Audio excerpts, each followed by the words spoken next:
Buenas noches a todos, gracias a mi oficina, a Henry, a Alfonso y a todos los que vienen a esta charla, la ven por YouTube, y principalmente también a todos los conferencistas que todos los días nos están enseñando algo nuevo que no sabemos, y realmente es un placer estar con todos ustedes.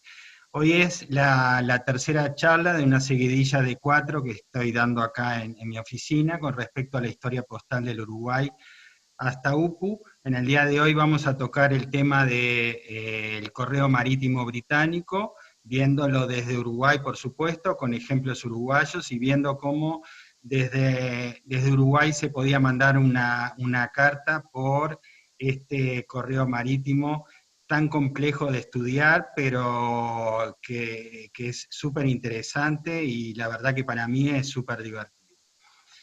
Un poco el contenido de la presentación lo dividí en dos grandes capítulos, una época de los veleros hasta 1851, y en 1851 la época ya de los buques a vapor y la instalación de la Agencia Postal Británica en Montevideo, que también lo vamos a tratar, y después terminamos con algunas conclusiones y las preguntas, por supuesto, de todos ustedes que siempre hacen que la presentación se pueda prolongar unos cuantos minutos más.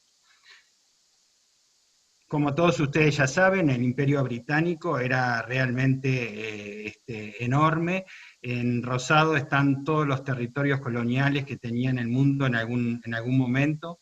Eso hacía que tenga que llegar por barco a todos los puntos para hacer su comercio, y en lo que a nosotros nos interesa, a enviar la correspondencia, que era la única forma de comunicación entre todos los puntos.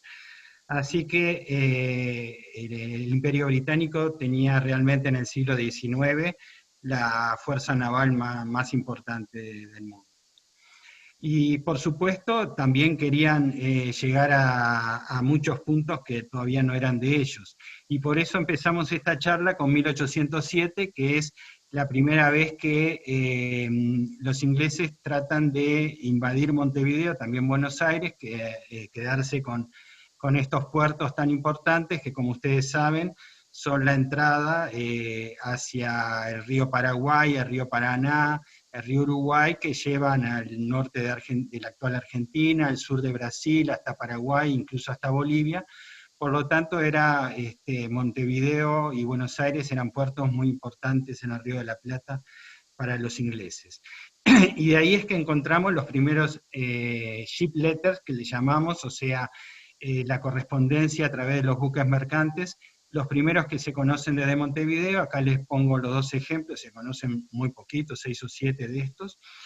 A la izquierda ustedes ven un ship letter que va de Montevideo a Londres, donde llega hasta el puerto de Portsmouth, en Gran Bretaña. Acá está la marca, pero dada vuelta. Y de ahí es enviado a Londres con una tarifa interna de 8 peniques.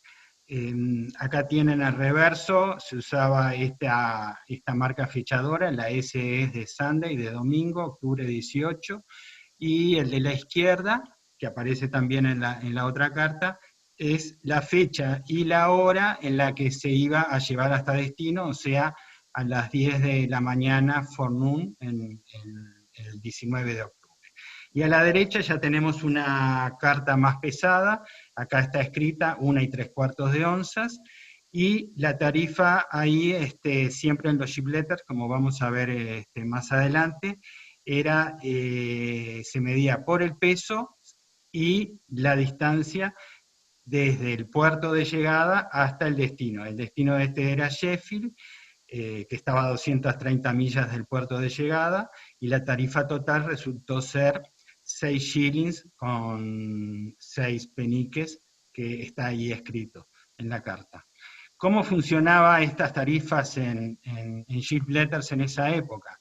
Bueno, como dije antes, la tarifa interna dependía del peso y la distancia, desde el puerto de llegada hasta el destino final. Y después se sumaban unos adicionales, que por ejemplo era lo que se le pagaba al capitán del barco, según donde llegaba la carta y el destino, quizás tenía que pasar por algún puente y había que colaborar con la construcción del mismo, habían incluso peajes para las rutas, y acá a la derecha ustedes ven un mapa que les puse del libro de Robertson, donde ven la cantidad de puertos distintos a los cuales podía llegar un ship letter. Y acá está Londres, que tenía acceso hacia todos los puertos, y como en ese momento todos estos barcos eran veleros, a veces por problemas climáticos ellos pensaban llegar hasta un puerto, pero en definitiva llegaban a otro, o por una guerra, o por cualquier cosa que pasaba. Entonces es importante saber que en ese momento no se podía pagar el porte en origen, sino que se pagaba en destino, porque realmente ahí es cuando uno iba a saber a dónde llegaba el buque. También tenemos que recordar para esta charla un poco la diferencia que hay de las medidas inglesas. Cuando hablamos de onzas estamos hablando de 28 gramos, cuando hablamos de la moneda era un chelín equivalía a 12 peniques, y bueno, una milla es 1,6 kilómetros.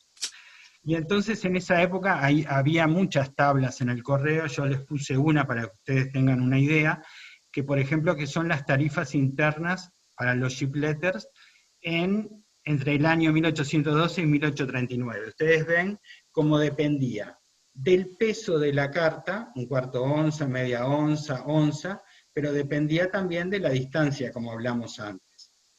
Pero aparte, cuando la carta era menor a una onza, dependía también si tenía una página era simple porte, 2 páginas era doble porte, 3 páginas era triple porte, o sea que era bastante complicado. Si a eso le sumamos los adicionales, realmente era una tarifa bastante complicada de calcular. Vemos acá, antes de la independencia del Uruguay, nuevamente hay, antes de que se independice, hay una guerra entre Brasil y Buenos Aires, que quieren quedarse con la banda oriental. Gran Bretaña interviene ahí diplomáticamente, bueno, se crea la República Oriental del Uruguay, pero antes de esto es la provincia cisplatina, y la salida de las cartas también era a través del correo marítimo británico. Acá a la izquierda ustedes ven una que va a Londres, que tiene la marca esta de 14 shillings por onza, entonces se le ponía en manuscrito cuánto era, acá está el 1, esta era una onza, entonces se le ponía, 14 shillings. Y la de la derecha es una carta que fue por el Concord of Aberdeen, o sea que llegó a esta ciudad, y para llegar a Londres tenía que llevar una distancia de entre 500 y 600 millas, y bueno, yendo a las tablas anteriores, se puede llegar a, como dice acá, 2 shillings, 6 peniques. Para los que no están, no conocen mucho de correo marítimo británico, hay que ver muchas cartas para darse cuenta de lo que escribían acá, pero después de unas cuantas uno ya empieza a leer correctamente la tarifa. Hay que recordar las tarifas que tenía Uruguay al extranjero. Desde la época colonial ya venía la tarifa en los reales, para tarifa simple hasta el 59 era 3 reales, después 5, 7 y 10. Con la aparición de la emisión de los soles y el cambio de tarifa en 1859, ya la tarifa al extranjero era de 120 centésimos, 180 doble, 240 triple y 300. Y después del 66, con el cambio del sistema decimal hasta la UPU, que es lo que nosotros vamos a estudiar, ya era 10 centésimos, 20, 30 y 40.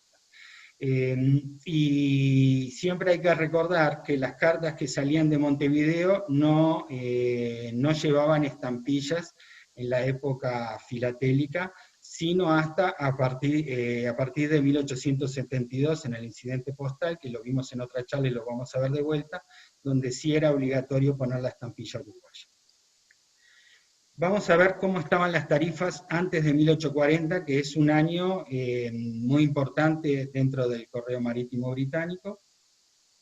Acá vemos una carta de 1839 que va de Montevideo en un barco mercante hasta el puerto de Gravesend para después ir hasta Londres. Del lado de atrás estaba la marca del puerto donde entraba la carta para poder cobrar la tarifa.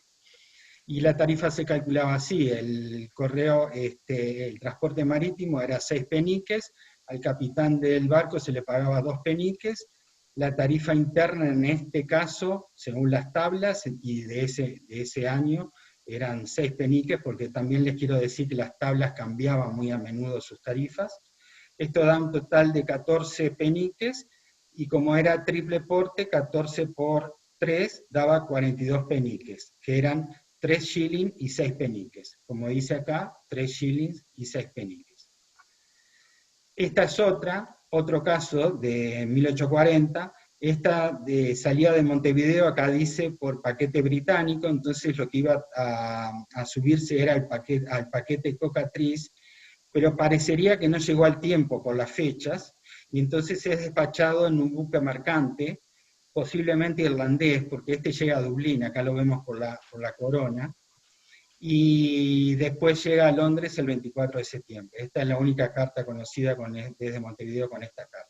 Esta carta sí pasa por el correo de Montevideo, o sea, paga su correspondiente reales, y la tarifa se calcula así: 6 de porte marítimo, 2 al capitán, en este caso que llegó a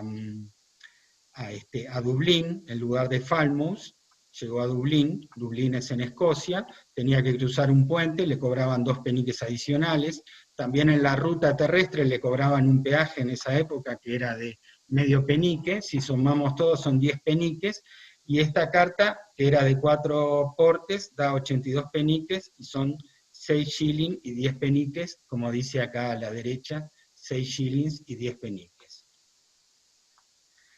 Y bueno, en 1840 vino la reforma postal. Ustedes vieron que el cálculo de tarifas realmente complicaba. Llegaban miles de cartas a Gran Bretaña, y este señor Rowland Hill no solamente hizo el famoso penique negro, lo hizo usar en esta reforma postal, sino que las tarifas también las hizo prepagas para este tipo de correos, las redujo en su precio y también las hizo uniformes. Por lo tanto, 1840 es un año muy importante para todo este tipo de correo.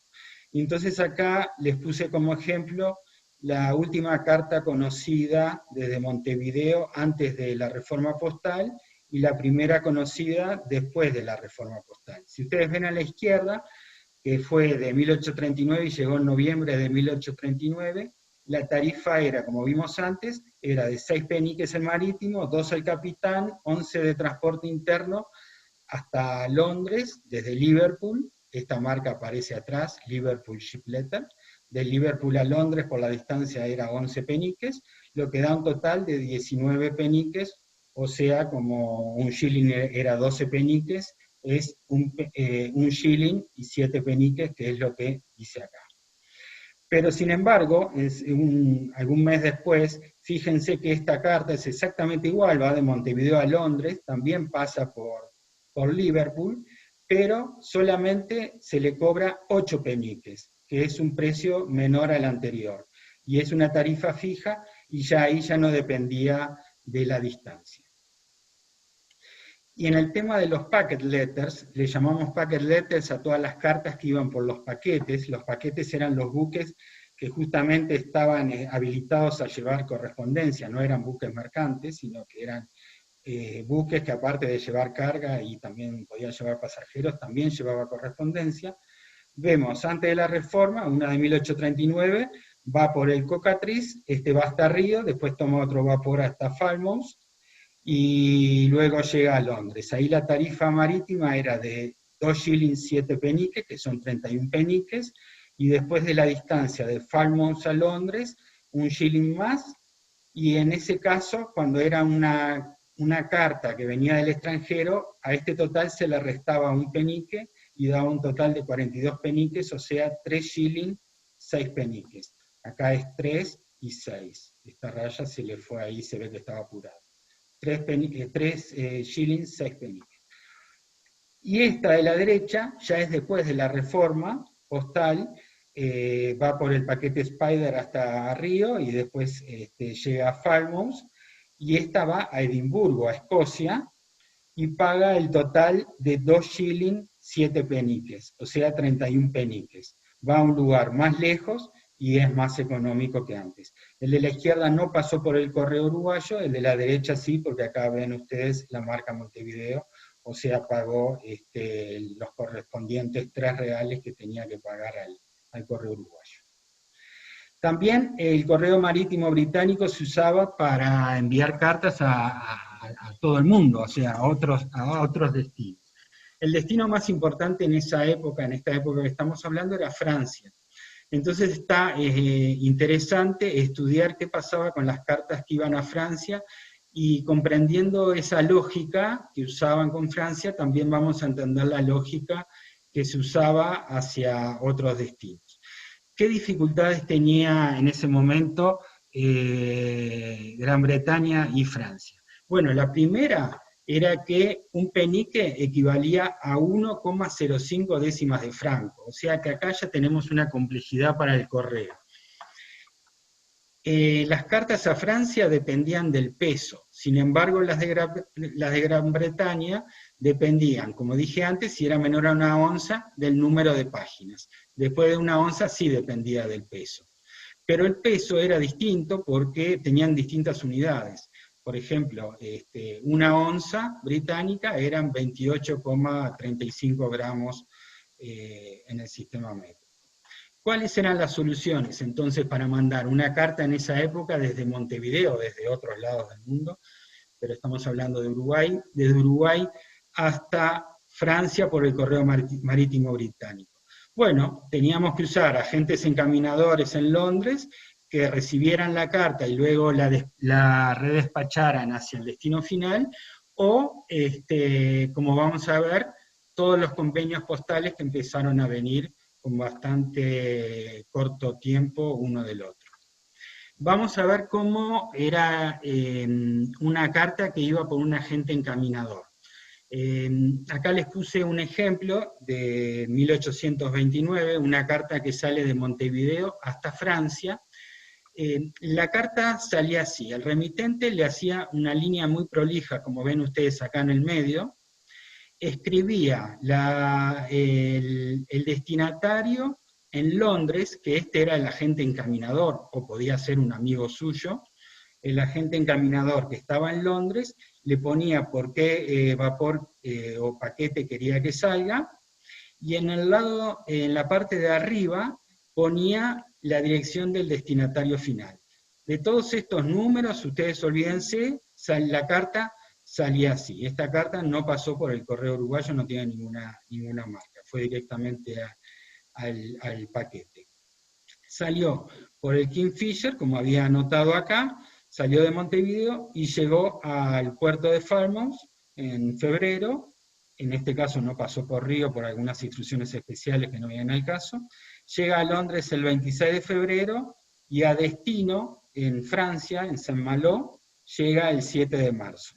En París, hace tránsito en París, le ponen esta marca Angleterre, que ustedes ven acá en rojo, para que se sepa desde dónde venía y así se sabía cómo cobrar. Ahora, ¿cómo es que se pagaba esta tarifa? ¿Quién la pagaba? ¿Cómo llegaba? Bueno, esto era así. Había esta parte británica que el remitente ponía la carta en el paquete, como les dije antes, llegaba a Gran Bretaña y pagaba lo siguiente: pagaba el marítimo 2 shillings 7 peniques, desde Falmouth a Londres pagaba 1 shilling más, se le restaba un penique como vemos antes, eso era 42 peniques. Como era una carta doble, la tarifa era 84 peniques, que da justito 7 shillings. Y acá lo ven, 7 barra y una rayita que era 7 shillings. Esto se ponía en tinta negra porque no lo pagó el remitente, sino que lo tenía que pagar el destinatario. Ahora, ¿el destinatario quién era? El destinatario era el agente encaminador en Londres. Esta persona iba al correo británico, levantaba la carta, pagaba los 7 shillings y le tachaba todo el nombre de él, la dirección de Londres, y la volvía a poner en el correo y pagaba la tarifa hasta la frontera, que en este caso era 1 shilling, 2 peniques, por el doble porte era 2 shilling, 4 peniques. Acá se ve el 2 shilling, 4 peniques, en rojo. Estaba en rojo porque lo pagaba la gente encaminador en ese momento.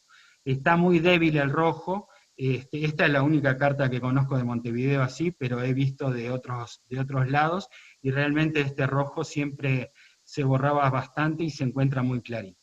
Pero esto es lo que pagaba la gente encaminador para que la carta siguiera.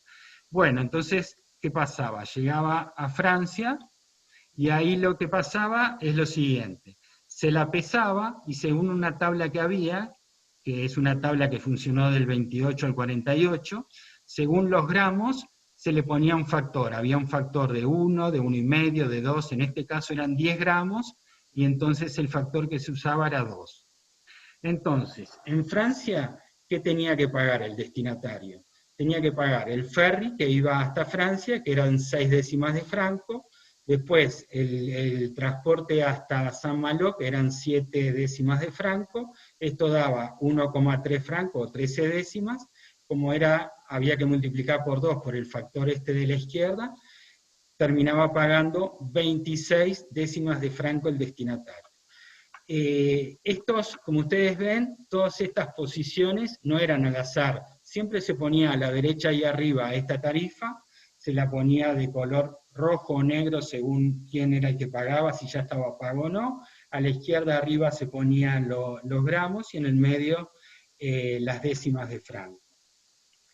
Por supuesto que el destinatario pagaba esto, el agente encaminador pagaba los 7 shillings y los 2 shillings con 4 peniques, y después el agente encaminador se lo cobraba con su ganancia al remitente o al destinatario según lo que hubiera acordado. Y de esa forma llegaba a destino. La verdad que era bastante complicado, ¿no? Bueno, entonces, ¿qué otras cosas surgieron enseguida? Los convenios postales entre Gran Bretaña y Francia.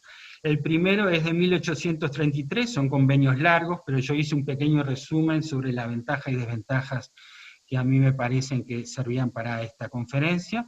La ventaja era que el remitente ya no necesitaba usar un agente encaminado en Gran Bretaña. Ustedes se imaginan que las cartas comerciales podían llegar a conocer estos agentes, pero las personas particulares seguramente no conocían a nadie.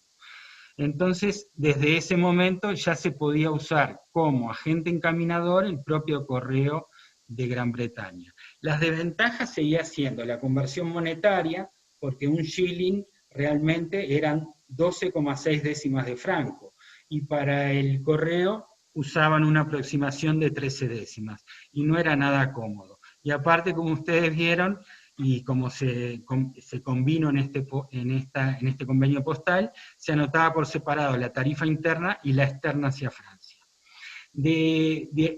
Realmente no tuvo buen suceso este convenio, incluso es difícil encontrar cartas que estén bajo este convenio, no solamente de Uruguay, sino de cualquier lado, pero sí el convenio más importante se produce en 1836. ¿Y por qué? ¿Cuál fue la gran ventaja?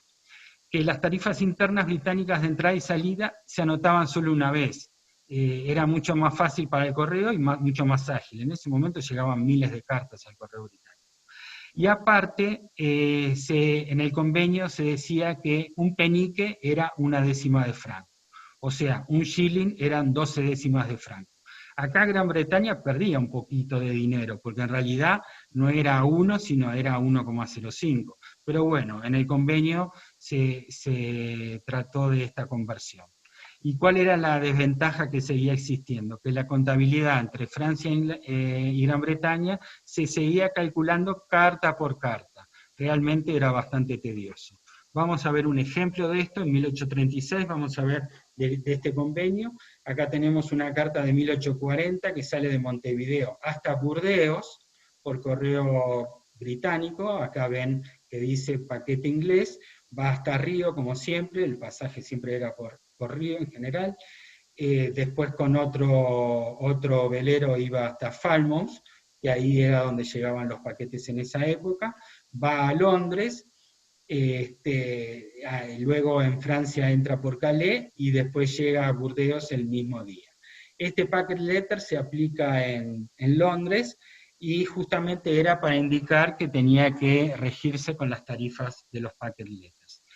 La carta salía así, esta pasó por el correo, pagó los reales correspondientes, y acá se anotaba la tarifa hasta Gran Bretaña. Siempre arriba a la derecha tenemos el marítimo de 2 shillings 7 peniques, la distancia de Falmouth a Londres, se le resta un penique, termina en ser 42 peniques, o sea 3 shillings y 6 peniques. Pero acá no lo tenía que pagar. Esto justamente era como una marca de contabilidad para después cobrárselo a Francia. ¿Y qué pasaba? Esta carta, el propio correo británico la encaminaba hacia Francia. Y en Francia, otra vez a la izquierda arriba, se ponía cuánto pesaba la carta. En este caso pesó 7 gramos y medio, vamos a la tabla, se usa el factor de 1,5 que iba de 7 gramos y medio hasta 10, y después la tarifa se tomaba esta cifra de chelines, los 3 chelines, 6 peniques, que eran 42 décimas. Las 42 décimas, ¿se acuerdan que era un penique, una décima? Después se le agregaba el transporte de Calais a Burdeos, que eran 14 décimas, se multiplicaba por el factor de 1,5 por el peso, 14 décimas eran por 1,5, 21 décimas, se le sumaban las 42 décimas que venían del correo británico, eso eran 63 décimas, entonces acá se ponía 63 décimas, que era lo que tenía que pagar el destinatario. O sea que el destinatario pagaba los 6 francos 3 décimas, y Francia le pagaba lo correspondiente al correo británico, que eran los 3 shillings 6 peniques, y entonces no se necesitaba, gracias a este convenio, un agente encaminador. Es interesante ver también que acá se ponía una F de francos, ¿y cómo se usaba esto? Cuando el valor era menor a 5 francos, se usaba décimas de franco, o sea, por ejemplo, 26 décimas se ponía 26, pero cuando era mayor a 5, o sea, a 50, como en este caso que era 63, se ponía una F en el medio, 6 francos, 3 décimas.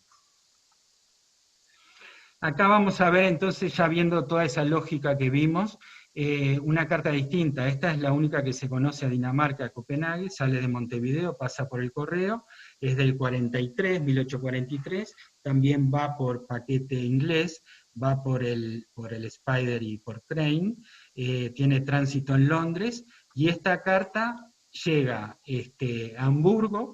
Tenemos la marca de tránsito de Hamburgo al reverso, esta marca que es conocida de Hamburgo, y después el 16 de enero la recibe el destinatario en Copenhague, están las marcas del lado de atrás. Esta pagó 5 shillings, un penique, para llegar hasta Hamburgo. En Hamburgo hicieron la conversión a la moneda alemana, exactamente 5 shillings, un penique eran 78 skillings, que está acá, y después si uno da vuelta la carta, del lado de atrás ve esto escrito, y que corresponde a la moneda esta Rigsbanskillings, que es la moneda en Dinamarca en ese momento, y donde se pone 250, que era justamente 250 correspondían a estos 78 skillings, que a su vez correspondían a estos 5 shillings, un penique. Y se le sumaba el transporte de 29 más 2 desde Hamburgo a Copenhague, sumaba 281. Esto es lo que pagaba el destinatario, y después cada uno le pagaba su correspondiente, según los convenios, a los correos por donde había pasado. O sea, Alemania, Gran Bretaña. O sea, en definitiva, hay que tener en cuenta siempre que nadie perdía dinero, todos ganaban, pero alguien lo pagaba, o el destinatario o el remitente.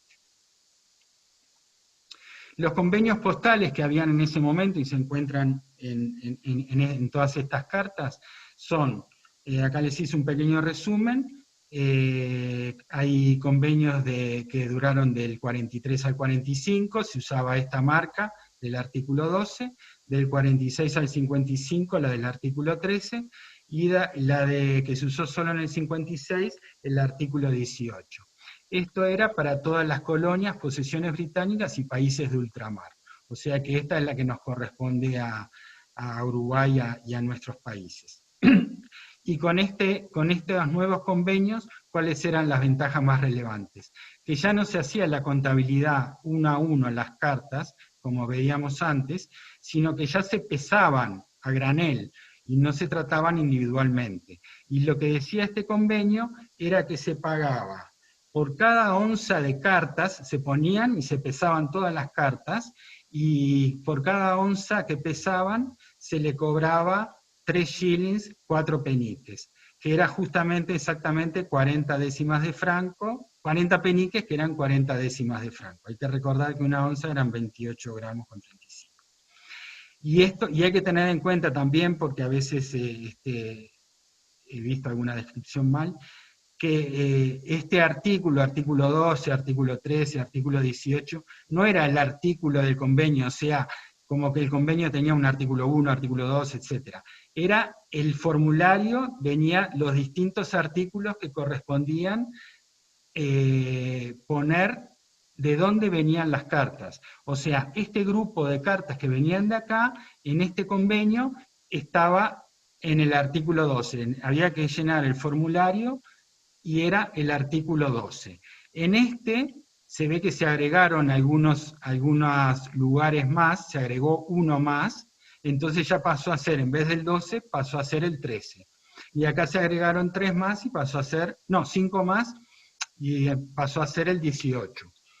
Pero siempre la tarifa era la misma.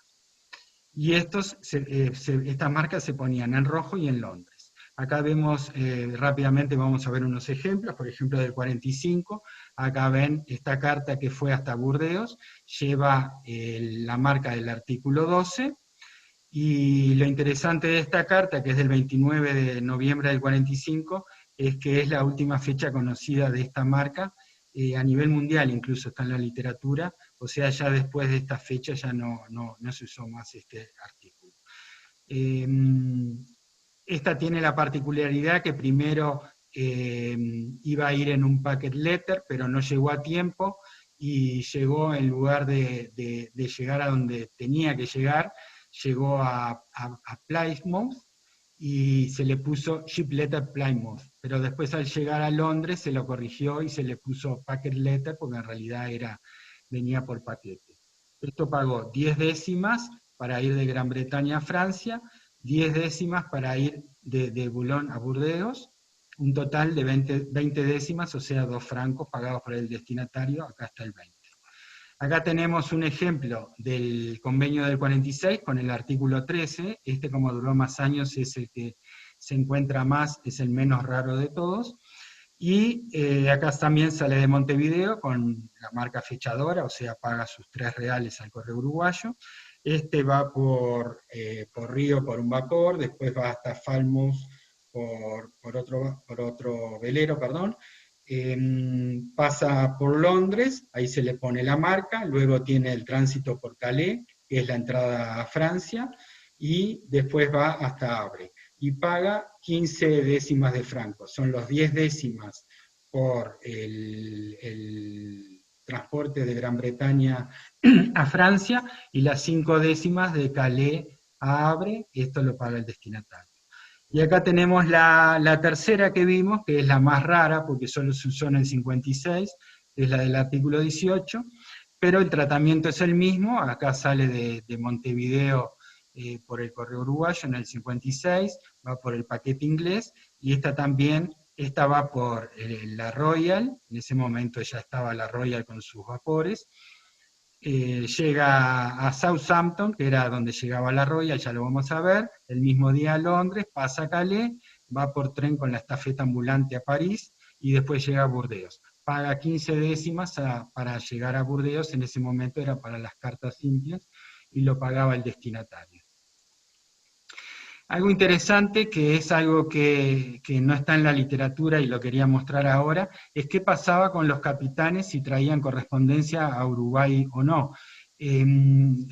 Antes ustedes me escucharon decir que a los capitanes de los ship letters se les pagaba 2 peniques por cada carta que llevaban. Eso era para que justamente no se les escapara ninguna carta. Pero también en Uruguay se les pagaba. Fíjense este aviso que iba para los capitanes, este es un aviso de 1846, es cuando el correo uruguayo, ustedes ya me escucharon en otra charla, esto que voy a decir, que del 45 al 51 la renta del correo se vendió a una empresa privada. Entonces ellos se ocuparon de poner este aviso en español, en francés y en inglés, donde se le pagaba a los capitanes, acá dice, a los capitanes, por cada carta que entregaban al correo se le pagaba 25 reis. Esa era la idea, y realmente esto es importante saber, porque si no, realmente las cartas entraban y nadie le pagaba al correo uruguayo. Y acá llega, no sé si ustedes ven el movimiento de esto, la máquina de vapor. Y yo me quería mostrar esta lámina, porque realmente esto no solamente produjo un gran cambio a nivel industrial, entrando en las máquinas industriales y en los generadores eléctricos, sino también en los ferrocarriles y por supuesto en los buques. Y los buques empezaron a dejar de ser veleros y empezaron a ser buques a vapor, con cada uno con su caldera a carbón, con esta máquina a vapor, donde el vapor entraba, movía este cilindro de doble efecto, con su cigüeñal, biela y manivela movía esta rueda, y esta rueda lo que permitía era mover unas paletas en los costados del vapor, o una hélice. Y esto lo que hizo fue que la velocidad fuera fija, que ya no dependiera del viento, entonces la correspondencia ya empezó a llegar en días concretos a los puertos, ya llegaban al puerto exactamente que tenían que llegar. Antes, ¿se acuerdan que yo les comenté que iban a determinado puerto, pero a último momento podía ser que terminasen en algún otro puerto? Y esto facilitó también el prepago de las cartas, y realmente agilizó toda la correspondencia en todo el mundo. Y entonces empezamos a ver compañías inglesas que ya funcionaban, que ya eran vapores, y acá les hice un simple esquema de las compañías inglesas que llegaban a Montevideo desde 1851 hasta la entrada. Entonces les estaba contando lo de la Royal, que fue la que estuvo más tiempo, incluso sin interrupciones, llegando al Río de la Plata. Esta es la South American, que solamente estuvo un año, la Lamport and Hall, que fue del 68 al 76, la Pacific Steam, que estuvo desde el 69 hasta el 80, y la Tide, que fue del 69 al 70, solamente un año. Entonces ahora lo que les voy a mostrar son ejemplos de todos estos. Y como les dije, los puertos ahora ya solamente fueron 3 los importantes, según la compañía llegaban o a Falmouth, o a Southampton, o a Liverpool. Y de ahí iban a Londres generalmente, entonces se empezó a simplificar todo. La Royal empezó en el 51, y la ruta que hacía era de Southampton, pasaba por Lisboa, Madeira, Tenerife, Cabo Verde, Pernambuco, Bahía, Río de Janeiro, y volvía a Southampton. Pero tenía otro vapor más chico, de la misma compañía, que hacía el trayecto de Río de Janeiro hasta Montevideo y Buenos Aires. Esto, los primeros vapores de la Royal que hicieron esto, están acá, ustedes lo pueden ver, y son el Teviot y el Esk, y realmente esto cambió todo, ¿no? Porque ahora se sabía exactamente la duración. Este es un mapa hecho por la Royal mismo, donde ve se ve las rutas que tenían, que era justamente hacia el Río de la Plata, y la otra hacia el Caribe. Y en 1850 la Royal hace el contrato con, con el British Post Office, con la corona, para comenzar en enero del 51, y acá les puse los temas que me parecieron más importantes, un poco para recalcar, porque en ese contrato ya se especifican las paradas, los tiempos, lo de la línea principal que era hasta Río y una secundaria hasta Montevideo, Buenos Aires. De Montevideo salía una secundaria también que iba hacia las Islas Malvinas, hacia la Falkland. Se decía exactamente qué día y a qué hora tenía que salir, todos los 9 de cada mes a las 6 de la tarde. Si era un domingo, salía el otro día a las 10 de la mañana. O sea, eran bastante puntillosos, ¿no? Prohibido llevar correspondencia que no estaba estipulada, la duración en días y horas, a la ida y a la vuelta, y lo que recibía la compañía, que eran 270.000 libras, de los cuales eran unas 30.000 que era por el transporte de la correspondencia a Río de la Plata. Y acá estaban las tarifas que cobraba el correo, que era hasta media onza 1 shilling, de media una 2 shilling, de una a 2 4 shilling, y cada onza adicional 2 shillings. Y acá vemos, como siempre les digo, es importante saberse los nombres de los vapores, porque muchas veces venían escritos en cada carta. Estos eran los vapores que hacían el tramo de Río de Janeiro hasta el Río de la Plata, y las fechas en las cuales lo hicieron. Fíjense que por 18 años, del 51 al 69, existió esta línea secundaria con un vapor más pequeño. Y acá están todo el listado de todos los vapores, desde el primer viaje que hicieron hasta cuando se hizo cada viaje.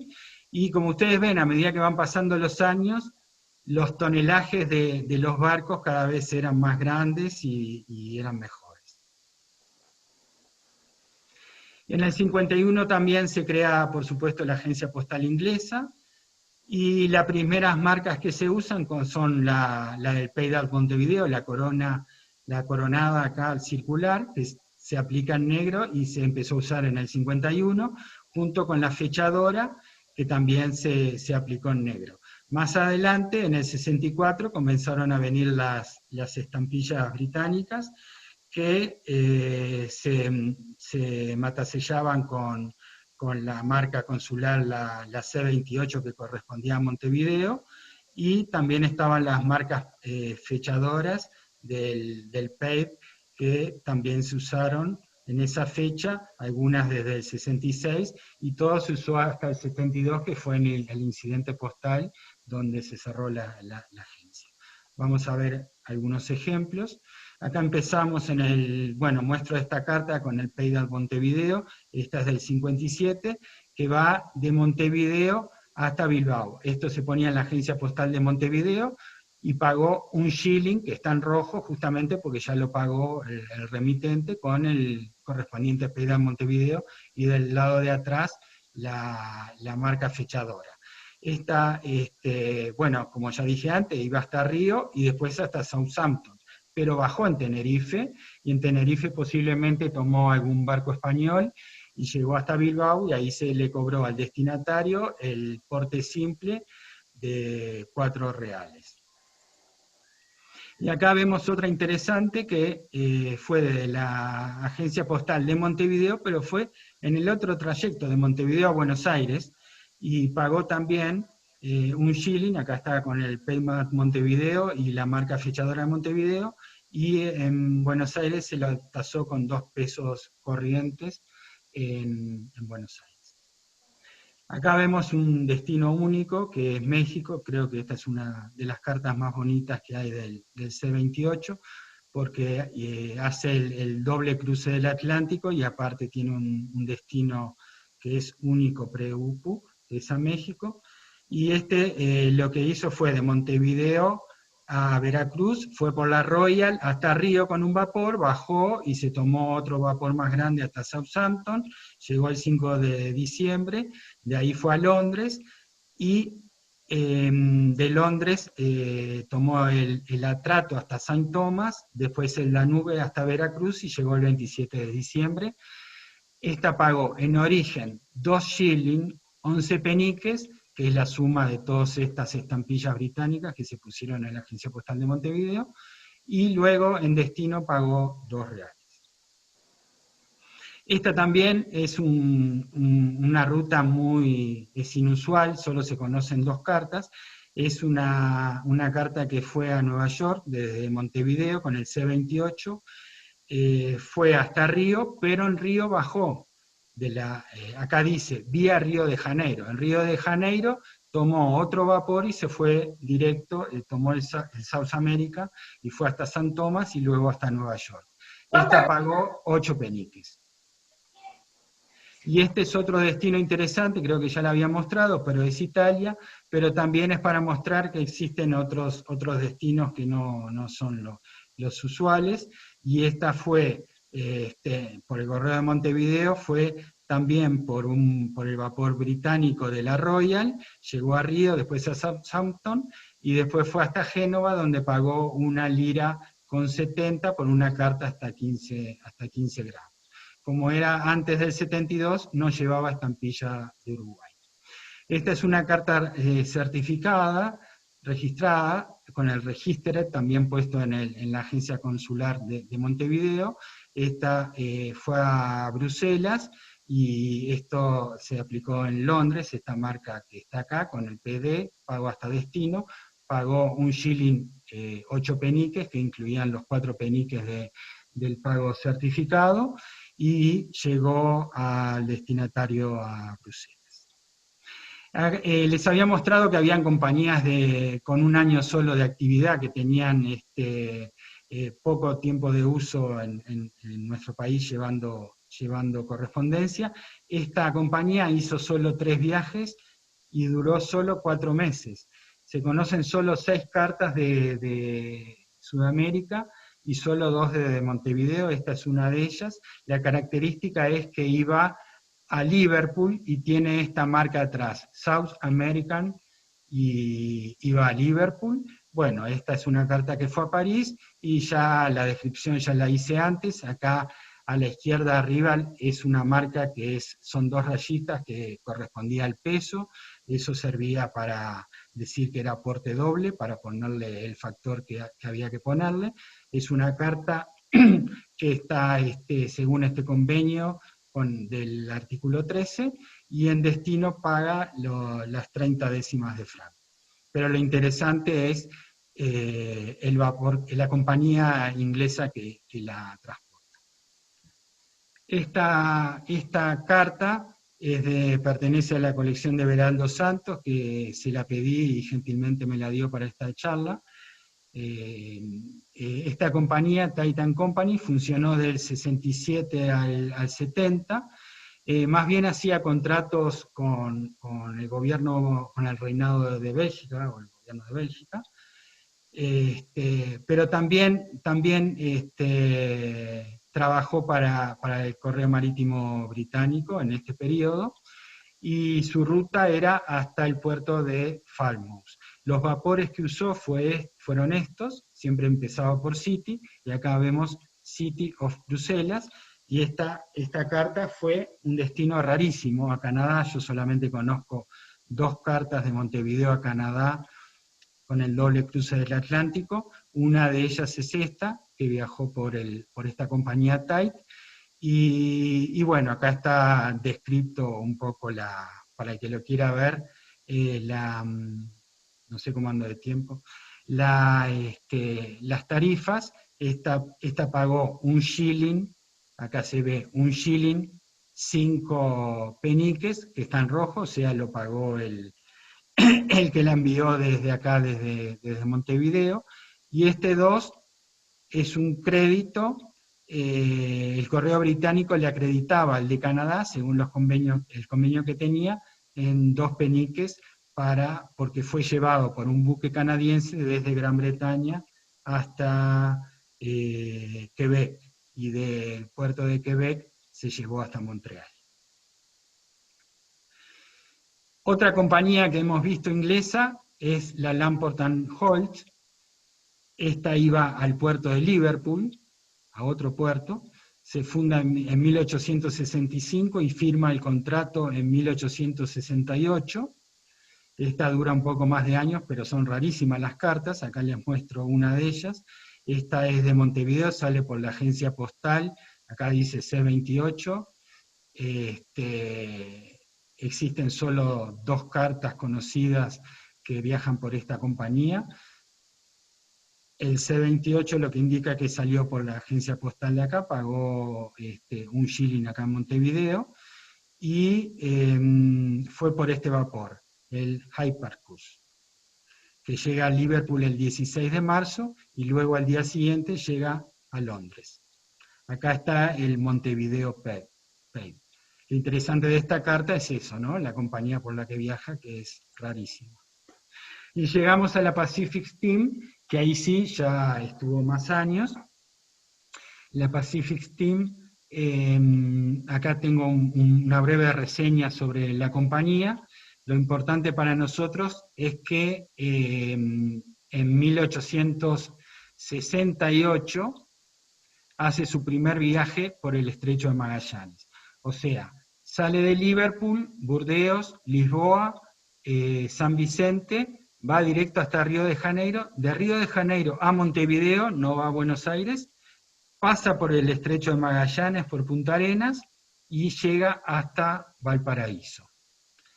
Es en septiembre de 1869, ya tiene la primera correspondencia con el contrato, desde Liverpool a Montevideo, y la propia agencia postal se tiene que encargar de llevar las cartas de Montevideo a Buenos Aires. O sea, se podía mandar cartas a Buenos Aires, pero no era el mismo vapor, sino que ya bajaban en Montevideo y las alcanzaban hasta Buenos Aires. Vamos a ver ejemplos. Bueno, primero vamos a ver, como siempre, todos los barcos que usó la Pacific, los primeros viajes que hizo, y cuando terminó de hacer viajes, y también, como en todos, vemos cómo a medida que pasan los años van aumentando el tonelaje. Si ustedes recuerdan, voy a ir a la anterior, si ustedes recuerdan, la Royal tenía el viaje desde Gran Bretaña hasta Río de Janeiro, y en Río de Janeiro hacía un transbordo para una línea secundaria hasta el Río de la Plata. Y yo les dije que duró como 18 años, justamente hasta el 69. Porque cuando vino esta competencia, porque esto era un competidor directo, fíjense que iba con el mismo vapor directo hasta Montevideo. Entonces los pasajeros, las cargas, las correspondencias, no tenían que bajar en Río de Janeiro, que era toda una incomodidad. Entonces ahí, desde ese año, la Royal también empezó a usar vapores directamente hasta el Río de la Plata, y ya desapareció la línea secundaria. Eso fue a causa de la competencia que tenía con la Pacific. Y acá vemos la segunda carta a Canadá, yo les dije que conocíamos 2.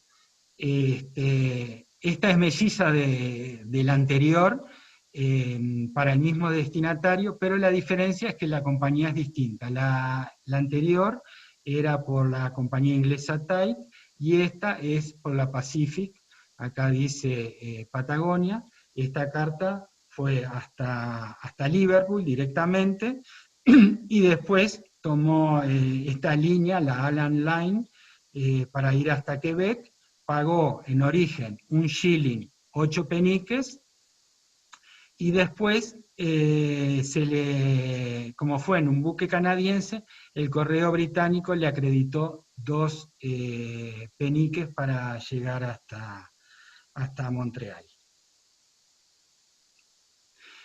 Esta es una muy linda carta, que es de la colección de André Schlichter, que también me mandó la imagen para esta conferencia, yo se la pedí. Es una carta que también viaja por la Pacific, pero en lugar de ir para Gran Bretaña, hace el otro camino, va por el Estrecho de Magallanes y llega hasta Lima. Por el momento es la única que conozco así que va de Montevideo a Lima por la Pacific, no sé si existe alguna otra más. Acá tienen el C-28, fue por el John Elder, que era un vapor de la Pacific, va por, como ya les dije, pasa por Punta Arena, pero no tiene ninguna marca, y llega hasta Lima, seguramente bajó en el Callao y de ahí fue a Lima, y pagó 4 peniques en Montevideo. Estas son 2 cartas que van por correo marítimo, pero que no se originaron en Montevideo, sino que se originaron en el interior del Uruguay. Y estas cartas son rarísimas, son realmente joyitas, le digo yo, de la historia postal del Uruguay, porque como les dije, antes de 1872, las cartas que salían de Montevideo se pagaban, pero no necesitaban llevar estampilla uruguaya. Entonces estas son anteriores al 72, la de la izquierda es de 1862, va de Paysandú hasta Suiza por correo marítimo británico, pero como sale de Paysandú, lleva el porte interno, que si ustedes ven la tabla que les di antes era de 120 centésimos, con un sol de 120 centésimos. Acá tiene el tránsito por Montevideo, que la pone en el correo marítimo británico, pasa por Southampton, Londres, Calais, y bueno, llega hasta Suiza, donde paga los 115 rappen. Acá tienen la marca de intercambio anglo-francesa, que esta ya es del 56, y pagaba un franco 60 centésimos por cada onza, o sea, cada 30 gramos. Solo se conocen 2 cartas con soles por el correo británico. Y esta es un poco posterior, del 70, ya los soles no estaban las cifras, y esta sale desde un pueblo, Independencia, que era donde estaba el saladero que yo les comenté en una charla anterior, es el actual Fray Bentos, y es una carta que va hasta Londres. Entonces lo que hace es de Independencia hasta Montevideo, acá tienen la marca de Montevideo, y de Montevideo va hasta Londres por el vapor de la Royal. Y se le cobra un shilling al destinatario, acá lo ven en negro, no en rojo. Solamente se conocen 2 cartas con esta marca de este pueblo Independencia.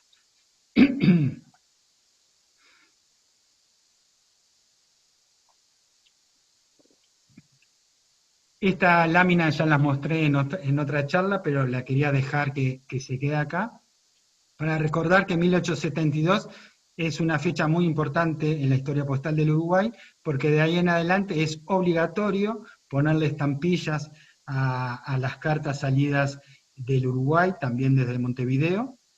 Es cuando ya está en la emisión de cifras, y es justamente donde cuando se cobraban 10 centésimos, 20 centésimos y así por cada aporte, por carta salida al extranjero, y es cuando justamente se cierran las agencias postales inglesa y francesa, y se llama incidente postal por algo que yo ya había contado antes, que había un barco británico que no quería, se resistía a llevar correspondencia, y bueno, ahí hubo un incidente bastante importante, pero el gobierno se mantuvo firme, y después empezaron a franquearse con estampillas. Y acá vemos, esta es del 75, vemos una, estábamos en la Pacific, vemos una interesante carta que va de Montevideo hacia el otro lado con la Pacific, hacia Valparaíso. Esta también va por el estrecho de Magallanes. Ya lleva la estampilla de 10 centésimos como debe ir, no lleva nada británico. Y cuando llega a Valparaíso se le cobra al destinatario estos 10 centésimos, que era para la tarifa de una carta hasta 15 gramos. Y del lado de atrás está la recepción en Valparaíso. Acá tienen anotado el nombre del vapor, Illimani, que es justamente de la Pacific. Acá hay otra, después del 72, esta es del 73, una que va a Italia, donde se muestra también el porte uruguayo. Estas son 60 centésimos, o sea que corresponde a 6 portes de Uruguay, que son 3 portes en Italia, porque en Italia el porte era con más gramos, que era hasta 15 gramos, y en Montevideo era hasta 7,5 gramos, y en destino se la tasa con 5 liras, una décima, con el pago y los sellos correspondientes, los segnatase italianos característicos a la llegada para el pago del destinatario. Les quería mostrar un poquito en los diarios de la época cómo salían las propagandas y las competencias que habían. Esto es un diario del 74, estos son 2 fechas distintas, pero era porque este diario lo pude tener más prolijo que otro, pero en el mismo diario, en la misma página, salían la competencia y la propaganda. Este es el caso de la Pacific, y este de la Lamport and Holt, con los nombres de los barcos, por dónde paraban, qué escalas hacían. Acá ven la Pacific, cómo iba las fechas que salían hacia Europa y las fechas que salían hacia el Pacífico, tocando Punta Arenas, Coronel, Valparaíso y demás puertos de costumbre hasta el Callao. Y bueno, las ofertas que hacían, les daban vino de mesa a todos los pasajeros que iban a Europa, las compañías teatrales tenían rebaja, o sea, realmente había competencia entre ellas. Y para terminar les quería mostrar un conocimiento de embarque de la Royal de la época. Me gusta coleccionar este tipo de conocimiento de embarque o guías de carga, como se llamen. Tienen una linda litografía, y este es justamente de la Royal, perdón, saliendo por el Tíber. Este es de Lisboa, de 1874, hace una carga hacia Montevideo. Y justamente como estamos en mi oficina, elegí para terminar un barco de la Royal que nos traía hasta Montevideo cajones y barriles de vino para que nosotros disfrutemos. La bibliografía que usé, principalmente, es bueno, Isidoro de María para la parte de Uruguay, un libro bastante antiguo, pero después el Howard para la parte de los paquetes británicos en América del Sur, el Salles para la parte francesa, el Robertson para la historia postal de Londres, Robinson para este tipo de correspondencia británica, y el libro de Geoffrey Lewis, que muchos lo deben de conocer, de Australia, estuvimos con él en Chile, que escribió este libro específicamente sobre el convenio postal de 1836. Por supuesto que existen decenas y decenas de libros sobre este tema, que es bastante complejo. Incluso cada libro de estos usa muchísima bibliografía para poder hacer. Solamente este libro de Lewis, yo conté cuántos libros él usó, y él usó 72 libros, tiene en su bibliografía, solamente para hacer un libro sobre este convenio postal de 1836. Y bueno, con esto termino, agradeciendo, como había dicho al principio, a todos ustedes, a Alfonso y a Henry, y quedo a disposición por cualquier pregunta que necesiten hacer. Gracias. Gracias, Muy bueno, Walter. Muy bien, Walter. Muy bueno, Muy Walter. lindo. Muy lindo. Fabuloso, fabuloso. Muy bueno, Walter. Muy bueno. Sí. Preguntas para Walter. Brillante, Walter. Excelente complemento con la charla de mediodía. Sí. Sí, esta charla vieron que no era solo de agencias postales, y la verdad que agencias postales es un tema en sí mismo, pero como Olivier está haciendo el estudio de las agencias postales en el Atlántico, ahí vamos a profundizar más. Estamos colaborando Everaldo y yo con eso, porque como ustedes vieron en las rutas, los vapores iban por Pernambuco, Río, Pernambuco, Bahía, Río, Montevideo y Buenos Aires. Y en esos 5 puntos se instalaron agencias postales. O sea que ahí vamos a tener un poco más amplio. La de hoy, la excepcional, la de Jesús y Ya, era sobre agencias postales. Entonces yo ahí me prolongué un poco más y fui desde el comienzo con los ship letters y packet letters, y un poco explicar cómo se calculaban las tarifas y las rutas. Walter, yo tengo una pregunta. Me gustó mucho cómo has cubierto absolutamente todo. Y obviamente en el correo que arribaba a Europa habían ciertas diferencias si venía de la costa del Pacífico o venía de la costa del Atlántico. Una de esas diferencias creo que fue con el Colonies Art, porque hay un Colonies Art 20. Yo he visto cartas de Perú, he visto cartas de Chile, nunca he visto cartas del otro lado. He visto el Colonies Art 18 de Argentina, de Brasil y de... No sabía que había de Uruguay, hay Uruguay y esa va del Atlántico. Pero también he visto un caso que obviamente se equivocaban, pues, ¿no? Y lo hacían por error. ¿Existe algo de la costa del Atlántico con el Colonizar 20? De Montevideo no. De Montevideo mostré absolutamente todo. De Buenos Aires no estoy seguro, no sé si está Olivier por ahí que me puede ayudar. Nunca la vi, por lo menos, nunca la vi tampoco. Nunca viste, ¿no? Solo 18, ¿no? De ese lado del Atlántico. Porque esa es creo que la única diferencia. Del Pacífico hay 12 y 13, igual que lo hay del Atlántico, y luego se ve 20, pero 18 yo nunca he visto del Pacífico. La de 18 es muy rara, como dije, se usó solamente en 1856, sí. Y es bastante raro encontrar a... Y es el mismo tiempo, la 20 también es del 56. Marco Alejandre creo que te está levantando la mano, ¿hay algo ahí? Sí, gracias. Yo tengo un poco de estudio sobre las marcas contables, sobre el tratado anglo-francés, y así fue como al menos las cartas desde México que iban a Francia por por barco inglés, se les ponía la marca contable inicialmente como artículo 13, después incluso artículo 12, luego 13 y luego 18. También 18. Por lo que pude leer porque era la columna donde se deberían de registrar el paquete de cartas. Exactamente. Eso fue hasta 1856, bien dicen.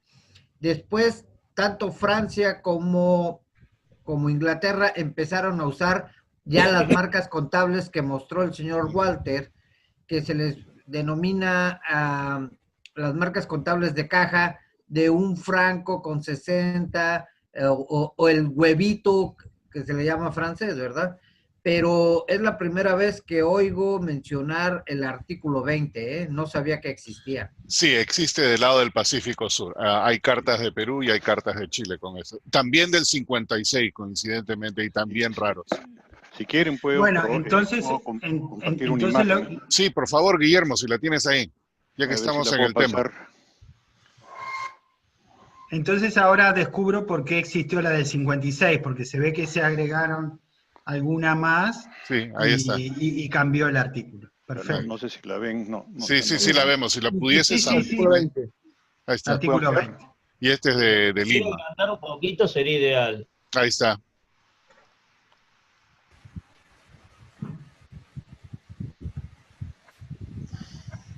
Sí, aunque no es colonies, es foreign countries, pero bueno, es algo similar, ¿no? Pero claro, algo similar.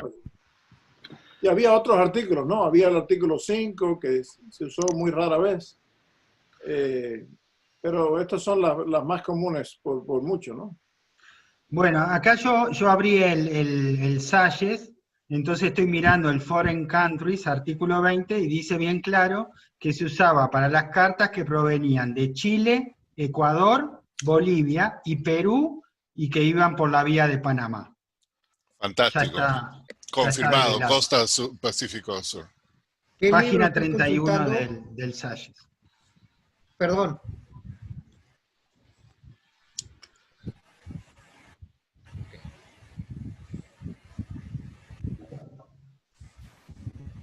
Y como bien dijo Marco Alejandro, eran artículos que en el formulario, ¿no? Que se ponían. Porque a veces confunde artículo, uno se piensa que un convenio es como un documento que tiene muchos artículos. No, era el artículo, de dónde venían las cartas. Yo. Para los ingleses era la columna en la que debería de registrarse, pero para los franceses, una vez que se empezaron a utilizar las marcas de huevito, sí era el artículo, el número de artículo de la ley, y así ya nada más podían cambiar la tarifa, no necesitaban cambiar el número de artículo, porque los ingleses, como cambiaban de columna, tenían que cambiar la cancelación al 12, al 13, al 20. Sí. Una pregunta eso de la marca de huevito, porque esas marcas son bien enigmáticas en el sentido de que no son tan descriptivas como esto. ¿Qué literatura los menciona? Yo he visto esas variedades, pero infinitas. ¿Cuál es el libro ese? El de Salles, marca de intercambio. Pero en Salles no están todos, es el... por ahí también. Sí, pero el de huevito es entrada por Francia, ¿no? En contrario al rectangular, ¿no? Sí. Los que tienen la F son de la carta entra por Francia, los que tienen la GB. Exacto. Claro, eso sí. Por Gran Bretaña, ¿no? Sí. Está todo acá, Ok. Sí. Ok. Yo lo puse en la bibliografía al final. Perfecto, de ahí lo sacó, no lo he visto en el Salles. Ok. Walter. Es el tomo 8 de Salles. Lo que pasa es que Salles tiene cualquier cantidad de tomos. Exacto, yo solamente tengo el de Latinoamérica, gracias. Ese es el que tengo, un segundo. Hay varias manos en alto. Edna. Sí, felicidades, Walter, muy entretenida, muy instructiva. Dos consultas pequeñas. Me llama la atención que cuando iba por el estrecho de Magallanes, parara en Coronel, que es un puerto relativamente pequeño. ¿Tú sabes por qué? Esa es una pregunta.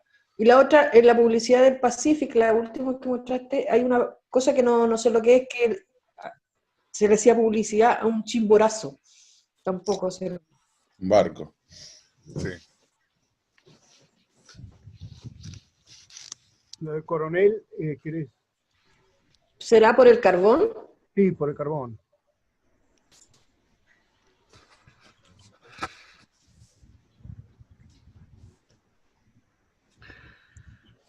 Ahí. Para el Pacífico, tocando en Punta Arenas, Coronel, Valparaíso y demás puertos de costumbre hasta el Callao. Sí, puede ser que sea. Era por el carbón, eran todos buques con calderas a carbón y tenían que cargar carbón cada tantos días. Exacto, por eso pasaban a cargar carbón ahí. Y por eso paraba también en San Vicente, en Talcahuano. ¿Y cuál era tu otra pregunta, Edna? ¿Qué ahí dice? ¿El chimborazo es un nombre de un barco? ¿Dónde está? ¿A la izquierda o a la derecha? Allá abajo, sí. Sí, estos son nombres de barcos. Ilimani, Britannia, Patagonia, Sorata y Chimborazo. Eran los nombres de los vapores. Eso. Ok. David Brown.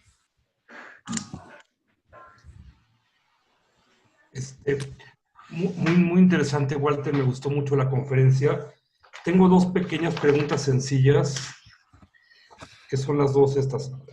¿Cómo cobraban los encaminadores en Londres? Porque la carta se pagaba en Uruguay y la pagaba en Francia o en algún otro lado de Europa el que la recibía. Y la otra pregunta que tengo, ¿qué diferencia hay entre un ship letters y packet letters? Bueno, los encaminadores no era cualquiera, tenía que conocer al remitente o al destinatario.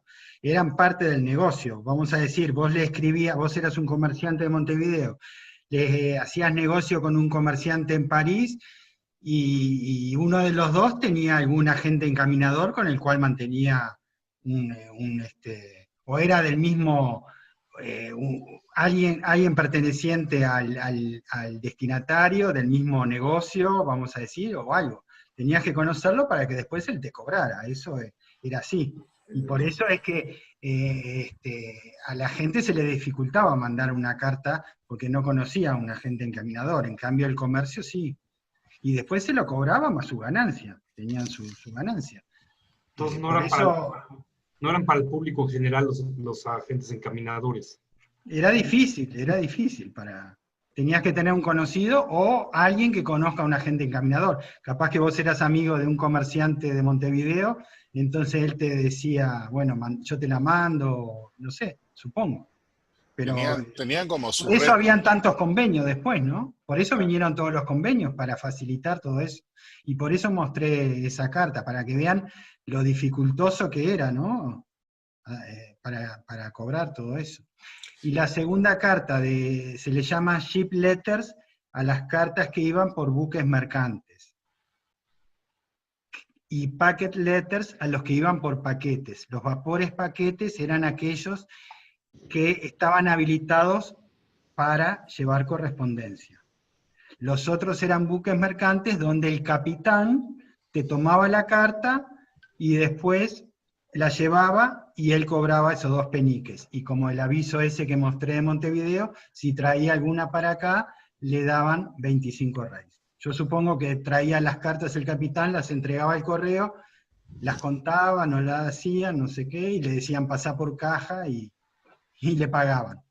Porque si no, no entraban al correo. Entonces el correo perdía dinero. Muchas gracias. Muy buena. Sí. Lo mismo, Walter. La próxima vez debes estudiar mejor las tarifas, me parece, ¿no? Porque... Impresionante la presentación. No, hay 2 definiciones de packet boat, de paquete. La definición inicial eran buques que hacían un recorrido, una travesía con regularidad. Y posteriormente se le aplicó a los buques que operaban bajo contrato de algún correo, ¿no? De correo americano, correo inglés. Y las cartas que llevaban tenían una tarifa diferente de las cartas sueltas de barco mercante, como has mencionado. Esa diferencia es el descuento, ¿no? Lo interesante... packet letters eran más altas. Claro, como mostré ahí, lo interesante es que eran distintas las tarifas y los paquetes que justamente llevaban correspondencia eran más caros que los ship letters. ¿Pero por qué? La gente prefería pagar más, pero sabía qué día llegaba. Tenían mayor regularidad, como dice Yamil. En cambio, un ship letter lo agarraba un vientito, el vientito en vez de llegar a Gran Bretaña, lo llevaba a no sé dónde, a Escocia o a Gales, y uno realmente no sabía cuándo llegaba bien, ¿no? Y en el comercio eso era importante. Como dijo Yamil, la regularidad de los paquetes era importante. También los paquetes tenían una cosa que se llamaba privilegio en el puerto. O sea que por eso se les pagaba más, porque ellos, cuando todos estos puertos tenían muchísimo tránsito, entonces los paquetes tenían derecho a entrar primero, no se podía hacer demorar un paquete, mientras que el ship podía tener que demorar. Claro. Y esos privilegios eran de todo tipo, incluso hasta la limpieza. Yo por algún lado leí que hasta los limpiaban gratis. Y los ingleses también tenían un término para correo voluntario, ¿no? Free letter. Yo recuerdo porque cuando hice algo de investigación para preparar una charla, sobre todo hablando de los años después de la independencia, donde todo era un caos, el correo inglés vía Jamaica entró a recoger correspondencia. No iba por correspondencia, obviamente iba por mercancía, pero ya que estaba ahí, se le pagó para llevar correspondencia vía Jamaica, y hay un término, nada más que no me viene en ese momento a la mente, pero era free algo, free line, free ship. Freelance. El término el privilegio que tenían los packet letters se siguió utilizando con los barcos de pasajeros, y sobre todo los barcos mixtos, los de carga y pasajeros. Esos barcos tenían, digamos, prioridad de atención en el puerto a los otros barcos regulares de carga. Entonces, eso se mantuvo en el tiempo y se sigue manteniendo. Un barco de pasajeros llega a un puerto que está muy congestionado y entra derechito, casi derechito a ser atendido en el puerto. Walter, me parece que muestras una carta que fue parcialmente transportada por buques ingleses y el resto creo que fue a Estados Unidos, no me acuerdo, no lo mencionas, pero por un buque americano, ¿no? De la US and Brazil Mail Steamship Company. No sé si te acuerdas de esa carta, ¿no? Había ese tipo de correspondencia principalmente de Argentina, pero que se conocen un par de cartas por vía de Montevideo a Argentina. No, esta línea habla Everaldo, había una línea de navegación que se llamaba New York, Brazil Navigation Line or something like that. US and Brazil Mail Steamship Company. De Nueva York a Río, pero muchas de las, y paraba en San Tomás, y sí, muchas de las cartas iban a Buenos Aires, y paraban en el Río y recibían el correo consular, el C-43. Y esta línea funcionó por varios años. Sí, hubo tres líneas con ese nombre. La primera de 1868 al 78. Después hubo un hiato y hubo dos compañías con el mismo nombre haciendo el mismo recorrido, ¿no? Sí, que paraban en San Tomás, todas. Sí, sí. La que venía de Cuba, sí. Hay una correspondencia muy interesante de Cuba. Hay más de una docena de cartas que iba de Cuba a San Tomás, de San Tomás por vapor americano a algún puerto brasileño, o de vez en cuando a Río de Janeiro iban esas, sí. Iban a Río, pero también en Bahía, Pernambuco, y después de Brasil por vapor de la Royal hasta Argentina, ¿no? Pero a veces paraban en Montevideo.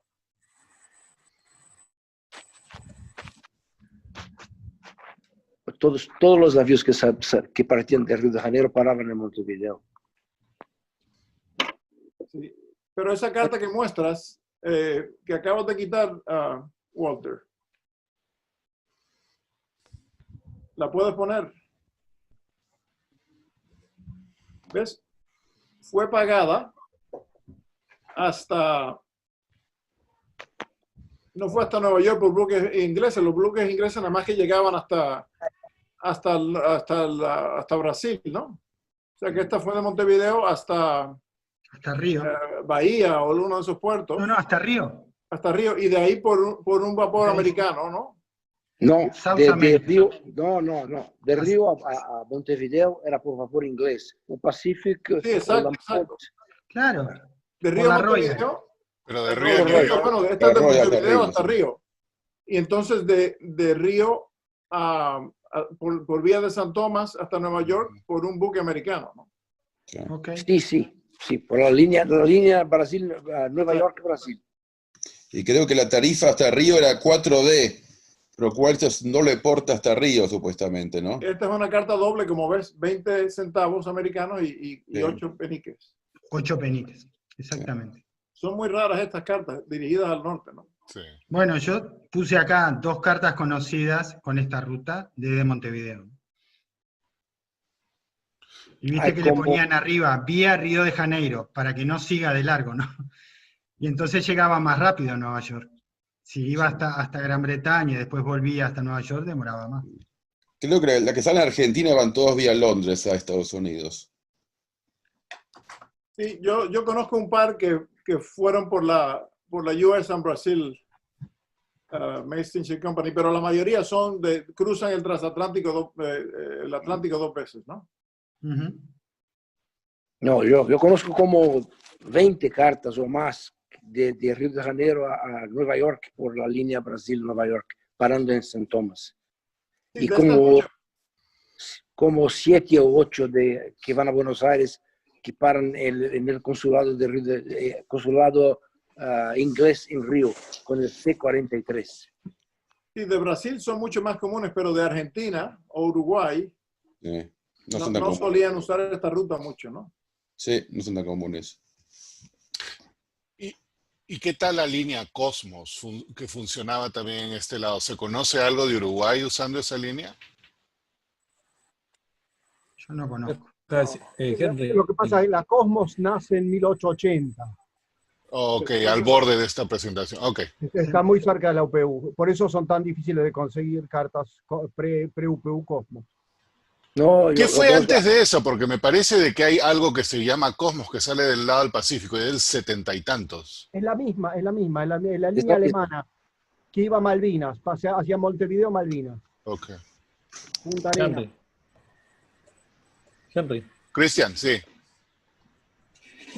Bueno, gracias, Walter, estaba excelente la presentación. Quería hacer un comentario respecto al tema de Coronel, que lo preguntaron por ahí. Andy tiene razón, en realidad era un puerto de carga de los barcos, pero tenía otra importancia muy significativa. Tú mismo en el mapa mostraste que saltaba a la Pacific de Coronel a Punta Arenas, ¿te fijas? Y por lo tanto no había ningún puerto intermedio, y Coronel era muy importante desde el punto de vista postal, es decir, era lo que se llamaba oficina de cambio, y era una oficina postal que justamente recogía la correspondencia de todo el sur de Chile y se embarcaba por Coronel, porque después de Coronel el barco no paraba hasta Punta Arenas. Y a propósito de lo que comentó Andy recién, Cosmos, justamente la línea alemana, también paraba en Punta Arenas, pero tenía la posibilidad de hacer recaladas en Valdivia y Puerto Montt, y por tanto recogía algo de correspondencia, pero no la Pacific. La Pacific saltaba de Coronel a Punta Arenas. Entonces, Coronel era un puerto muy importante desde el punto de vista postal. Eso es lo que te quería comentar. Gracias, Cristian. Everaldo creo que quería decir algo, parece que lo interrumpimos. Sobre ship letters, los ship letters de los navíos mercantes, esto fue reglamentado desde 1711 en Inglaterra. Fue el primer país del mundo que reglamentó esto, pero reglamentaba la marca de entrada y el porte de llegada, nada más. Ahí vino Francia en 1815, que reglamentó esto igual. Pero ship letters eran sí reglamentados, pero a partir de la llegada. Desde 1711 en Inglaterra, 1815, no, 1780 y pico en Francia, con estas Colonie Par, Guyane, Colonie Par, el puerto de entrada. Las marcas eran siempre del puerto de entrada, en Inglaterra como en Francia. Sí, así exactamente como dice Beraldo, por eso vimos esas, yo les mostraba al lado de cada carta el nombre del puerto de entrada y la palabra ship letter. Y tenían una tabla con la tarifa desde ese puerto hasta que las millas que hasta el destino. Hasta el destino. Entonces uno tenía que calcular cuántas millas eran para saber cuánto le tenía que cobrar. Sí, y lo mismo en Francia. Como dice Beraldo. Sí, como dice Beraldo, sí, se llama el Acto de la Reina Ana de 1711. También se aplicaba en las colonias inglesas de ultramar, ¿no? Como en Estados Unidos, se comenzaron a recibir ship letters a partir de principios del siglo XVIII, ¿no? Sí, yo aquí tengo. Sí.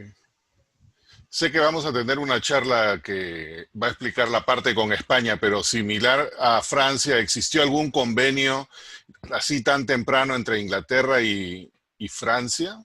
Perdón, y España, que era, digamos, transparentes a nosotros en Latinoamérica, porque en tiempo colonial solamente usamos el correo español.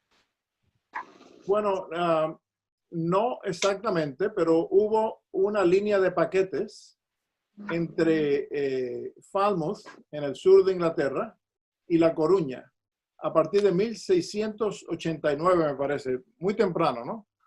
Que funcionó intermitentemente, porque, bueno, estaban en guerra la mitad del tiempo, ¿no? Sí. Pero el Falmouth Packet, o Coruña Packet, le decían los americanos, los británicos, y el Falmouth Packet, le decían los españoles, funcionó por más de un siglo, ¿no? Intermitentemente, y tenía una tarifa particular para esas cartas, ¿no? Pero no necesariamente aplica. Yo conozco tan solo una carta de Centroamérica de 1790, por ahí, que circuló por el paquete de La Coruña Falmouth al llegar a España, pero es muy raro, no he visto muchas cartas. Okay. ¿Las de Nicaragua, Yamil? Sí, sí, de La del que tiene León y Guatemala, ¿no? Sí. Creo que 1791, 92, no me acuerdo.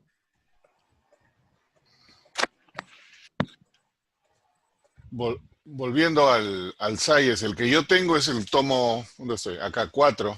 ¿Cuál era el tomo que tú decías, Walter? El 8. El 8. El 8. ¿El 8 qué cubre? El 8 se llama justamente las marcas de intercambio franco-británicas. Listo. Es ese justito el que... Justo el que no tengo. Exacto. Entre 1843 y 1881. Y también las marcas de intercambio francesas F de 1858 a 1875. Ok, gracias. Está en este Hay que tener los 8. Sí, pero conseguir este solo me costó. Son 9.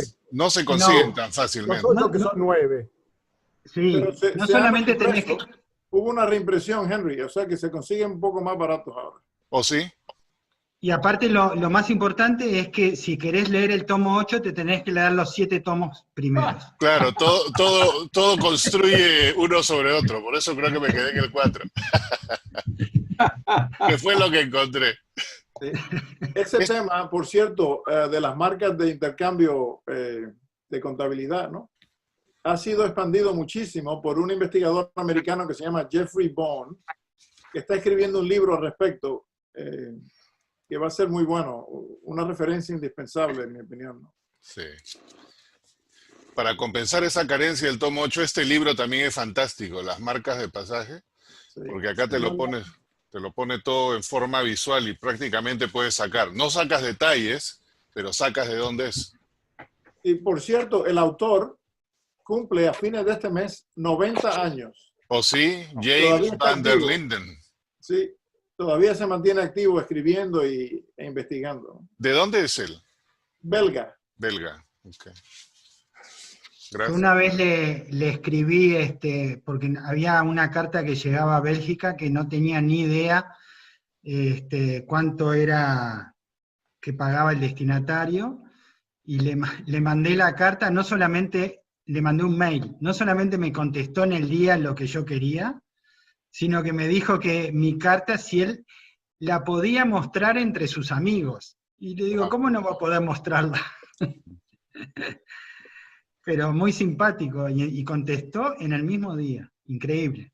Sin conocerme, ¿no? Sin nada. Fantástico. Una pregunta. Entre Inglaterra y Estados Unidos hubo un convenio postal en el año 48. ¿Qué consideración se dio para el correo de Montevideo hacia Estados Unidos? No, ese convenio no lo vi usarse en ninguna carta. Sí la mostré que la carta que iba a Canadá tenía un convenio parecido a ese, al del 48 entre Estados Unidos y Gran Bretaña. Era bastante similar, pero para Uruguay no. Yo conozco bien ese convenio, no he visto cartas de Sudamérica manejadas por ese convenio. Hubo un segundo convenio en el 68, ¿no? 20 años después.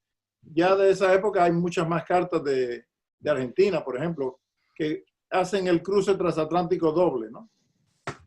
Pero entre el 48 y el 68 no he visto ninguna carta de Sudamérica. De esa parte de Sudamérica, ¿no? Menos mal, Yamil, porque si no, no iba a poder dormir. Sí. Bueno, otro comentario sobre ship letters, de que en Inglaterra reglamentó esto en 1711, Francia 1700 y pico, y Estados Unidos reglamentó esto en 1799, que con two cents para ship letters, y la parte terrestre por millas, que cambió en 1799, era un valor, 1812 otro valor, 4 años después otro valor, 1825 otro valor, y por ahí va. Hasta 1855 estaba reglamentado el ship letter por millas para entregar las cartas en Estados Unidos, aparte de los 2 centavos que se cobraba para todas. Sí, pero Estados Unidos desde 1711 era parte de Inglaterra, ¿no? O sea que se aplicaban las mismas tarifas de barco. No. Sí. Inglaterra reglamentó las cartas que llegaban a Inglaterra. O sea, pagaban, llegó por el puerto, metían la marca del puerto y cobraban para entregar en Inglaterra. Y nada más.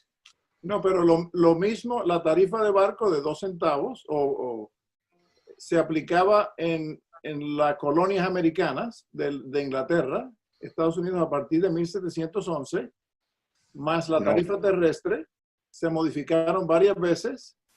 De hecho, después de la independencia de Estados Unidos en 1783, se mantuvieron las tarifas coloniales hasta cuando tú mencionas, 1799, cuando se establecieron otras tarifas en centavos. Antes de esa eran en moneda de especie, ¿no? Pennyweights y granos. Pero las mismas tarifas de barco se comenzaron a aplicar a partir de 1711 en las colonias americanas de Inglaterra. No estoy seguro, no. Pero, ok. Yo estoy seguro. Reglamentado por Estados Unidos fue en 1799. Sí, bueno, es que de 1711 no existía Estados Unidos. Era parte de Inglaterra. Pero que yo sepa, Inglaterra reglamentó para las cartas que llegaban en Inglaterra, nada más. Bueno, hay que ver eso. Sí. Está muy lejos. Yo no había nacido.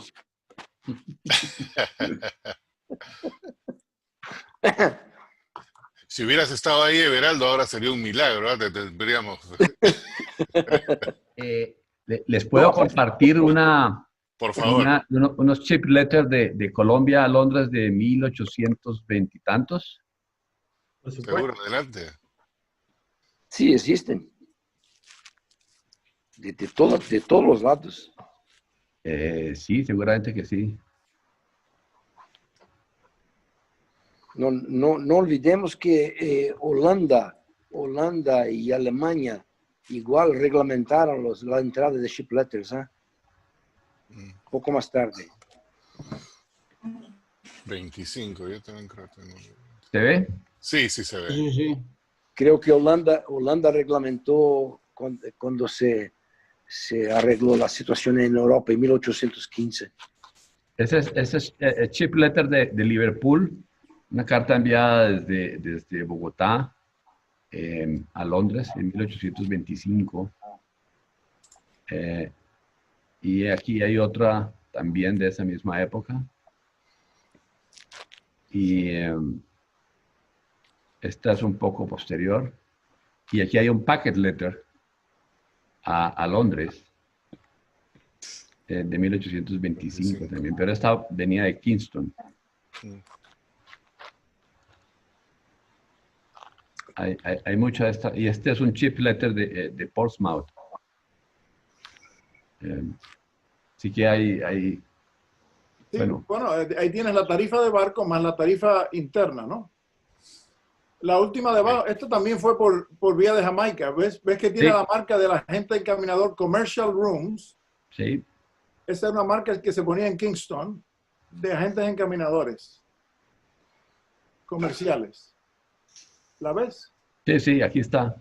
O sea que fue llevada privadamente hasta Jamaica, donde fue manejada por agentes encaminadores y de ahí fue a Londres por vía de Portsmouth. Y tiene la tarifa de barco hasta a Portsmouth y la tarifa interna, ¿no? Que te suman 1 y 4. No me acuerdo ahora la distancia entre los... Y yo no sé si esta era la marca que decía antes el free. Que decía... No, ya lo chequé, es Feeder Service. Sí, es otra cosa, sí. Feeder Service. ¿Y esta marca de qué es? ¿Free qué? Porque el destinatario era un miembro del Parlamento o algo de eso. Le ponen ahí el square. Dice Parlamento o Gobierno. Lo ves ahí, dice MP, Member of Parliament. Okay. Debajo del nombre de Roberts. Sí. MP es un Member miembro del Parlamento. Member of Parliament, sí. Ok. Una franquicia. Gracias, eso no sabía. Muy bien. Otra pregunta, Bueno, yo tengo una carta similar, pero ahí la tenía también Manuel. Estas cartas en esa época tienen el double ring del chip letter. ¿Significa algo o no? Yo creo que alguien alguna vez me comentó que era así, era recibido en la mañana, tenía un proceso, si era recibido por la tarde, era otro proceso de aduana. Pero nunca llegué a tener una explicación clara de eso. No, no sé eso, pero había 100 puertos o docenas de puertos que recibían la correspondencia, ¿no? Sí, pero alguna vez me notaron eso del double ring y si era de la mañana o era de la noche. Pero no, o de la tarde, no tiene nada que ver. Ok. ¿Esa E qué significa? Esa F me parece que es de viernes, Friday. ¿Es E o es E? Es una E. ¿No es? Es una E. Yo creo que eso es F de extranjero, foreign. Foreign. F punto, me parece. F punto podría ser. Porque también hay C, hay A y hay otras cosas. No me acuerdo de esa. Otro libro sobre Inglaterra. Yo tengo una parecida del año 20 de Jamaica, que parece que el almirantazgo, cuando estableció su packet, lo hacía de Falmouth a Jamaica en los primeros años, antes que estuviera la Royal Mail Steam Packet, ¿no? Sí. Y hay marcas muy parecidas, yo incluso puedo compartir si quieren, pero es una marca bien parecida a esa. A ver, ¿no? Yo te puedo enseñar una de si quieren. A ver. Hubo varios servicios de paquetes ingleses a América, pero las colonias inglesas empezando en 1702. El Dummer Packet. Okay. Esta es a Dinamarca, El Salvador a Dinamarca, 1838. Wow. Y está con la del double ring, con la de... ¿Y viste la marca de acá de tránsito Hamburgo. Por Hamburgo, la que hemos hecho? Muy bonita carta. Sí, esa la tiene Jim Mazeppa. Era de John Harris.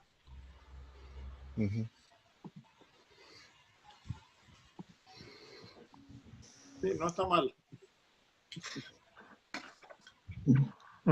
Guillermo, ¿la tuya es similar a esa con el double break? Te la enseño si quieres. Espérate, déjame ver. La pueden ver aquí. ¿La ven, no? Ahí viene. Por la mano izquierda. Sí. De Jamaica con lo que parece ser una F, ¿no? Una F. ¿La puedes agrandar? Ahí está. ¿No? Sí. Y es del año 20. Bueno, es que te digo. Está muy bonita. Podría ser, porque claro, la que yo tengo de repente, yo pensé que era E, pero de repente es esta F, exacto. Ok, gracias.